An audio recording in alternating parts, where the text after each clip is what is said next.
নমস্কার বন্ধুরা, চাণক্য ডিফেন্স একাডেমিতে আপনাদের সকলকে স্বাগত। আমি ডেভিড বিশ্বাস, আপনাদের ফ্রেন্ডস, ফিলোসফার অ্যান্ড গাইড। বন্ধুরা, তোমরা যারা স্বপ্ন দেখছো SSC GD, WBP, KP, Indian army বা অগ্নিবীর হওয়ার, যারা স্বপ্ন দেখছো রেলে group D, group C, ticket collector, NTPC crack করার, তাদের জন্য আমি আজকে এনেছি সুবর্ণ সুযোগ। দেখছো বন্ধুরা যে চলছে এসএসসি জিডি মক টেস্ট, এরপরেই ফর্ম ফিল আপ চলছে একই সঙ্গে রেলওয়ে গ্রুপ ডি, যা কিছুদিন সময় আছে 2 তারিখ পর্যন্ত, এবং নতুনভাবে শুরু হচ্ছে 2026-এর অগ্নিবীরের এক্সাম। সেই এক্সামের জন্য প্রথম ধাপ হচ্ছে ফর্ম ফিল আপ করা। অগ্নিবীরে আগেরবারও আমরা একটা স্কিম এনেছিলাম, একটা স্কিম বলবো না, যে একটা ফ্যাসিলিটি এনেছিলাম।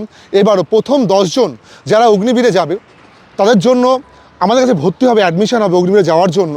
তাদের জন্য আমরা নো অ্যাডমিশন ফি, 1 টাকাও লাগবে না অ্যাডমিশন ফি। প্রথম 10 জন অগ্নিবীর ক্যান্ডিডেট। আমাদের এবছর অগ্নিবীরে চাকরি পেয়েছে চাণক্য ডিফেন্স একাডেমি থেকে 9 জন। টোটাল 9 জন ক্যান্ডিডেট অগ্নিবীরে অলরেডি সিলেক্টেড। 9 জন কী করে হয়?